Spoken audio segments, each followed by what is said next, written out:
이렇게 하면서 만든 이렇게 자료거든요. 그래서 좀 같이 좀 이렇게 공부를 좀 하면 좋을 것 같습니다. 네, 그래서 일단은 먼저 관절 기능 저하 그리고 퇴행성 관절염에 대해서 먼저 좀 알아봐야 할 것 같은데요. 퇴행성 관절염이 무엇이냐? 예, 퇴행성 관절염은 골관절염이라고도 부릅니다. 이 퇴행성 관절염은 나이에 따라서 발병률이 계속 증가를 하는 거고요. 이게 관절이 이제 찢어지고 이게 낡아서 이제 못 쓰는 이제 병인데, 그럼 류마티스 관절염은 무엇이냐? 류마티스 관절염은 자가 면역 질환입니다. 그래서 이제 저희 면역 세포가 저희 몸을 오히려 그 다른 그 외부 물질로 인지를 해서 계속 이렇게 파괴를 시키는 이제 그런 병인데요. 이게 통증, 부종, 기형까지 나타나게 하는 게 바로 류마티스 관절염입니다. 이 관절 기능 그 저하는 20세 전후부터 연골 부분이 가장 튼튼하기 때문에 잘 안 나타나는데 40세 이후부터는 80% 이상이 이 관절염 증세를 가지고 있으나 대부분 모르고 지나간다고 합니다. 보통 45세 이하에는 이제 남성분들이 이제 많이 이렇게 이 증상이 있는데 45세 이후부터는 남성보다 여성에게 더 많이 있습니다. 그 이유는 여성들은 특히 그 여성 호르몬 때문에 좀 몸이 이렇게 좀 이런 그 보호하는 효과가 있는데 45세 이후부터 40세, 45세부터 이제 그때부터 계속 갱년기 때문에 이러한 그 여성 호르몬이 계속 이렇게 감소되면서 이러한 보호하는 효과가 계속 좀 떨어지게 되는 거죠. 네. 따라서 이런 관절염이라든지 또는 그 혈압이라든지 이제 그런 여러 가지 이제 그런 질병들이 이제 계속 더 다가오게 되는 거죠.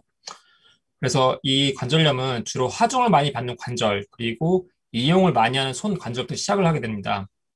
그러면 이 관절 부위 변성은 연골, 활액낭, 인대, 근육 등 전체적으로 나타나게 되는데 여기 오른쪽에 있는 그 그림을 보시면은 이 연골이 이렇게 보이시고 그리고 활액이 있습니다. 이 활액은 이제 그 관절 안에 들어가 있는 점액을 나타내는 거고 그리고 바로 그 바깥에 있는 부위가 그 인대입니다. 그 인대가 뼈와 이제 뼈를 이제 같이 연결해주는 부위죠. 그래서 이게 전체적으로 나타날 수가 있는데 이 중에 연골 부위가 가장 이 변성이 많이 일어나는 게 바로 이 퇴행성 관절염입니다. 그럼 증상은 무엇이 있느냐? 이제 아침에 일어나고 나서 이제 관절 부위가 뻣뻣하다. 예. 또는 관절 부위가 계속 이제 사용을 하면은 이 증상이 계속 악화돼서 통증을 계속 느끼게 됩니다. 그러면은 이제 휴식을 취하면은 조금 이렇게 나아지기도 하고요.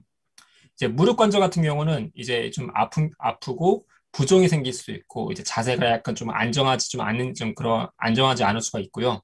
엉덩이 같은 경우는 통증과 함께 이제 다리를 계속 저는 이제 그러한 현상을 보일 수가 있습니다. 척추 같은 경우는 신경과 이 혈관을 압박하기 때문에 통증과 이제 혈액순환에 장애가 발생할 수가 있다는 게 바로 이러한 그 퇴행성 관절염이고요. 그럼 식생활과 생활 습관을 어떻게 바꿔주면 좋느냐?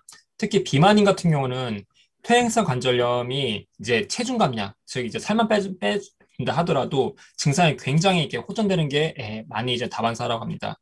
식생활 같은 경우는 그래서 개선을 어떻게 하냐면 좋을까? 육류, 유제품, 튀김 음식, 이제 음주 섭취는 이제 최대한 절제하는 게 되게 필요하고요. 생활 습관 개선도 굉장히 필요한데 다들 그 이제 운동하는 건 이렇게 많이 좋아하지는 않으시잖아요. 하지만 퇴행성 관절염이 있으신 분들은 꼭 자기 자신에 맞는 이제 그런 규칙적인 운동을 필요하시고 그러면 어떠한 운동을 하는 게 좋으냐? 적어도 걷기는 기본으로 하시는 게 좋습니다. 그리고 스트레칭은 여기 잘 맞추셔가지고 하시는 게 굉장히 좀 좋고요. 그러면 어떤 영양소가 좋을까 이렇게 하다 보니까 굉장히 여러 가지 필요한 영양소가 많이 있는데 일단은 먼저 비타민 B3에 대해서 좀 말씀을 좀 드릴게요. 니아신아미드라는 이제 그러한 영양소가 있는데 이게 하는 역할이 굉장히 많습니다. 일단 체내 에너지를 이제 생성을 하게 해주고 특히 연골을 다시 만들어주는 게 바로 이 비타민 B3입니다. 그리고 신경계에도 굉장히 이렇게 많이 관여를 하기 때문에 만약에 비타민 B3가 부족하다. 우울하고 흥분을 이렇게 많이 불러일으키고 성격이 변화가 일어나기 때문에 만약에 내가 좀 약간 성격이 이상하다. 또는 주위에 있는 분들이 성격이 좀 이상하다. 그러면 비타민 B3가 좀 약간 부족하지 않을까. 좀 약간 의심을 하는 게 좀 좋을 것 같습니다.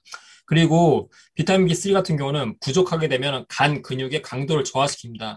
여러분 잘 아시다시피 간이 저희 근육과 굉장히 밀접한 연관이 있는 걸 다들 알고 계시죠. 그래서 비타민 B3가 부족하게 되면은 활동 범위가 감소합니다. 즉, 저의 근육의 활동 범위가 감소하기도 하고 표현 감각에도 이상을 불러일으킬 수 있습니다. 그래서 이렇게 이 비타민 B3가 저에게 연골을 보호하고 퇴행성 관절염의 증상을 극소화시키기도 하는데 이 비타민 B3가 관절 증상을 또 완화하는데 굉장히 좋은 효과가 있습니다. 그 한 예로 케이스로 그 어깨 높이까지 팔을 올리지 못하는 환자가 있었는데 비타민 B3를 이제 많이 이제 복용하고 나서 환자의 팔 활동 범위가 증가를 해서 이렇게 어깨 위에까지 올릴 수 있다는 이제 그런 사례도 이제 많이 그 나왔다는 게 그런 케이스가 있습니다. 그래서 어떻게 하면은 이 비타민 B3로 치료를 극대화할 수가 있을까? 일단 비타민 B3를 드신다 하더라도 하나만 드시면 안 되고 단백질과 같이 함께 섭취를 해주셔야 이 연고를 만드는 데 굉장히 이 도움이 되고요. 그리고 비타민 B3만 먹으면 안 됩니다. 그래서 예를 들어서 뭐 주위에 있는 분들이 나 비타민 B3 먹는다 하면 뭐 그렇게 하면 할 때 비타민 B3만 먹으면 안 되고 비타민 B 그룹과 함께 먹어야 예, 이게 가장 그 효과를 극대화시킬 수 있다라고 이제 말씀을 좀 해주시면 될 것 같고요. 그리고 방부제 섞인 이제 그런 비타민 B3는 최대한 피하라고 합니다. 일단 치료 실패 요인으로 좀 찾아볼 수 있는 거는 이 비타민 B3 같은 경우는 이게 수용성 비타민입니다. 즉, 이걸 한 번에 다량으로 많이 드시는 게 중요한 게 아니고 소량씩 규칙적으로 계속해 드셔주는 게 이렇게 좋은 예의죠. 그 저번 주에 같이 그 공유드렸던 것처럼 그 수용성 비타민 같은 경우는 특히 비타민 C 같은 경우는 저희 체내에 머무를 수 있는 시간이 약 4시간인데 만약 공복 상태에서 먹었다 그러면 체내에 머무르는 시간이 2시간밖에 안 됩니다. 따라서 이 비타민 B3 즉 이 수용성 비타민들도 공복 상태가 아닌 약간 뭔가 그 좀 배가 든든한 상태에서 계속 드셔주는 게 좋고 주기적으로 하루에도 몇 번씩 드셔주는 게 굉장히 중요하다라는 거 말씀 좀 드리고 싶고요. 그러면 이 외에도 다른 여러 가지 물질들이 있는데 MSM, 글루코사민, 콘드로이친 같은 경우는 저희 조인트 가드에 이제 저게 충분히 들어가 있고요. 네, 콘드로이친 같은 경우는 그 상어 이제 그 진노염의 상어 연골이죠. 네, 여기에 굉장히 들어가 있어서 조인트 가드 하나만 먹더라도 굉장히 좋은 예후를 좀 받다 또 좋은 효과를 봤다는 분들이 굉장히 많이 있습니다. 그리고 또한 중요한 게 그 단백질 같이 섭취하는 게 중요하다고 말씀드렸었는데 이에 시스틴, 메티오닌 같은 경우가 이게 되게 중요한 그 아미노산 중에 하나인데 그 이 메티오닌과 시스틴이 필수 아미노산 중에 하나입니다. 따라서 이 프로틴과 같이 이렇게 먹는 게 되게 중요하고요. 오메가3 굉장히 중요하죠. 네, 오메가3 그리고 비타민 D, 비타민 E, 비타민 C 그래서 살몬 오메가라든지 그리고 여기 이미 말씀드렸던 그 그룹으로 비타민 B를 섭취하기 때문에 이스트 B를 이렇게 같이 섭취하는 게 굉장히 중요하고요. 비타민 C는 아세로라씨 그리고 칼맥비를 통해서 이러한 그 퇴행성 관절염의 영양소를 충분히 섭취해주면 좋은 결과가 좀 있을 거라고 네, 생각이 듭니다.